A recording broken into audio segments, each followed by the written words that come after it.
2 months of fresh legs going into, he's going to get a couple months of work going into the All-Star break.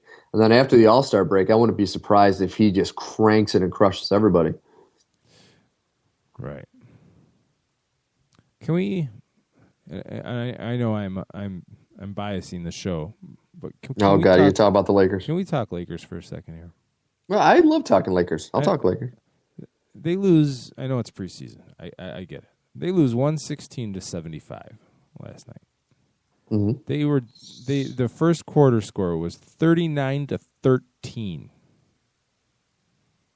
Okay. Steve Nash 0 for 5, supposedly injured again, by the way. Kobe 3 for 13. Jordan Hill starting 3 for 8. Carlos Boozer 4 for 10. Nobody really had a good night shooting on that matters anyway. They shot 3 3-pointers the entire game, which is it's if you follow the Lakers, when they start losing, it's usually when they start bombing away. So exactly, it makes me think that Byron Scott was trying to make a point with something this game, and that the result really didn't matter. Is it? I know this team is not going to contend for a championship, but are they going to be really, really bad this year? No, I don't think they're going to be nearly as bad as they were last year. I just think, there's still Kobe's trying to get his legs back under him. Nash is trying to still get his legs back under him because he missed most of last season. And they have a bunch of new weapons that they're trying to. I mean, this is the first time they've meshed together as a team, and they have a new coach. So I think it's just going to take a little bit of time for them to kind of figure out what's going on, figure out how to play together. The thing that I would be worried about is, once again, Kobe Bryant's health, because one more injury, he's done, the team is done. Because obviously, he didn't have a good game last night, but he's starting to show some signs that, he's getting a little bit of the touch back, a little bit of the shot back. He's getting a little quickness back. So I'm not going to say they're going to be awful. I still think if they play to their potential, they could get that last spot in the West for playoffs. But once again, a lot of it's going to depend on Kobe. Nash, I'm not even going to say it's going to depend on him. I wouldn't be surprised if halfway through this season Nash is injured or on the bench, because I just can't see his body lasting an entire season. I just don't. I think he should have retired after last year. Father Time is undefeated. That is for certain. The Utah Jazz. Yes. The Utah Jazz starting off 2-0. Trey Burke, Alec Burks, Gordon Hayward, Derek Favors, and Enes Kanter. That's starting 5 right now. With that, Enes. I know. I tweeted, I'm like, so if they draw up a play for Kanter, in a huddle, in a timeout huddle, does the coach have to say ball goes into Enes? Oh my God! Because that could just get awkward. Or if he says Kanter, you brought her. You Kanter, you found her. Ah! Yeah. Does it bother? I mean, we both started following the NBA in the 80s, and you had the Utah Jazz being a perennial playoff team. John Stockton, Karl Malone, Jeff Hornacek, Brian Russell towards the end there, Mark Eaton early on. Mark Eaton. Classic Jazz. Are the Jazz one of those franchises where you just feel better when they're good, or are they one of those franchises that doesn't really matter in the grand scheme of the NBA? They're the kind of team that I always want them to be just a smidge over 500, because that seems like what they are. They're always going to be that middle of the road team. They'll have some good teams like they did with the Stockton Malone years that'll get them into the postseason and get them pretty far in the postseason, even to the finals. But I don't see them ever winning an NBA Finals. I know that sounds awful because I have nothing against the Jazz. I did enjoy watching them growing up, but they just seem like that team that will never get to that apex, because you don't see any big names saying, "Hey, I want to go to the Jazz." It's just they're one of those teams that's going to always get solid players, but they're never going to have the top tier talent that's going to need to take them to the championship. And we've discussed this before. There's very few players like that anymore, and that's why there's so few teams that really jump in and out of the postseason mix every year. It's always the same teams because there are just those superstars. And what I'm worried about is when the LeBrons, the Durants, when they all retire, I don't see the next group. You know what I mean? Yeah. You don't see those players. You don't see them in college, or you don't hear about them in high school. You don't see those next top tier talents. You're getting each draft nowadays has just become more and more boring because you're getting some good players, but you're getting no one to really be like, ooh, that guy's going to dominate. Now it's just like, yeah, he might be a starter. Yeah,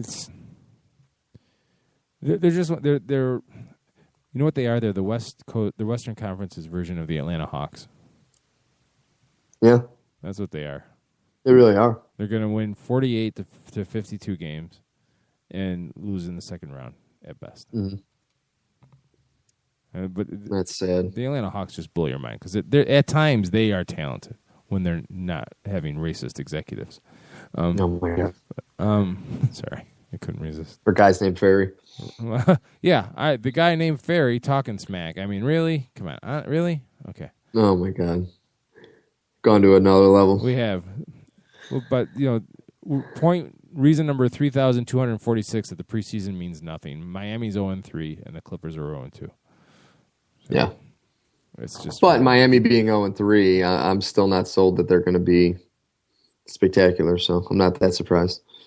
So who would be your if you were trying to rank the Eastern Conference? What's your top 5 in the Eastern Conference right now? Definitely Cleveland number 1. Yeah, there's just too much there. Even without, LeBron, but that's a really good team around him. Yeah, and even though I don't like Derrick Rose at all, I'd have to put the Bulls at number 2. Played good in the international tournament. I'm still gonna say, even though there are the injuries, they're blue-collared enough where I think I'm going to put the Pacers at number 3. You think the Pacers are still going to be the third best team in the NBA without Paul George? No. Third best team in the East. Yeah, I'm sorry. That's what I meant. The third best team in the East. Yeah, that's a much different story. I think they will be because I still think they have good coaching. They have, I still think they have great upper management with Bird and all that. They still have great players. They know how to make the right moves. I still think they're going to be a solid team. I don't think they're going to give the Cavaliers any kind of pushback, but I still think they're going to be a solid team. So I picked them at number 3. Their rotation, right? Their starting 5 right now is George Hill, Rodney Stuckey, C.J. Miles, David West, and Roy Hibbert. That's still a really good starting 5. It is not. That is a very good starting 5. For the Eastern Conference, that is a very good starting 5. Hibbert's a disaster. West is old. C.J. Miles is not a starter. Rodney Stuckey is not a starter. That's the best they could come up with after Lance Stevenson bolted. See, you were wrong. Hibbert is a disaster in the postseason. He has proven that he is a solid regular season player. It's in the postseason he completely collapses. He's a mental midget. No, he's not a midget height-wise. Then I would actually put the Heat number 4. And number 5 is the tough one. It's really kind of a pushback between the Nets and I'm not even going to say the Knicks. I think the Knicks are going to be awful this year. I'm going to say between the Nets and the Hawks. Yeah. So I think the Hawks are going to show a little bit of life this year. They always do. I mean, they always have a decent team. But I might have to say the Nets. Wow. Just because they have so much money behind them, I think getting rid of Paul Pierce was the right move because I think Pierce once again should have retired when the Celtics didn't want to re-sign him for what he was looking for. I think offloading him was going to be good because I think he was kind of pulling him down a little bit. Having 2 90-year-olds with him and Garnett on the same team was just too much. And in steps Andrei Kirilenko, AK-47, into the starting line. Yeah.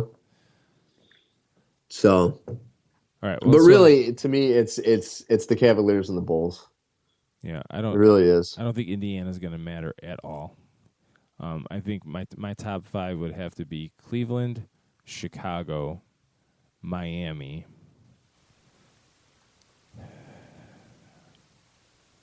I'm going to say, you're going to think I'm crazy, but then I'm going to say the Knicks. And then number 5 may very well be either one of these 3 teams. So I guess I should just man up and make a choice, right? That's what you always say to me. So. Yeah, I'm going to say the Orlando Magic. But Detroit or Toronto are going to be right there in the East. Yeah. See, and I was kind of waffling on Detroit. You were waffling. I was thinking about them. But they still, I don't know. I still think they have too many issues. But the Knicks, I will never. I still think that Carmelo Anthony is not the answer for any team. You guys are talking basketball? Jim, we haven't gone to break yet. You're not supposed to be on the air yet. Really? That's right, Jim. What do you think about the Bulls? All right. Well, there's Jim Saranteas, folks. We're going to take a break, and when we come back, it's the NFL Hour. Obviously, we've gone too long with basketball. Jim's here to keep us back on task. You're listening to 87 Sports Fans Live on LateNightSportsRadio.com.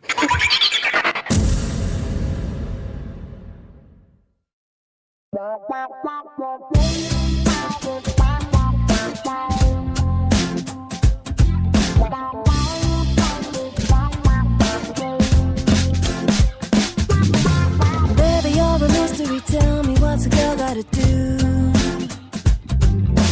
Looking at the history.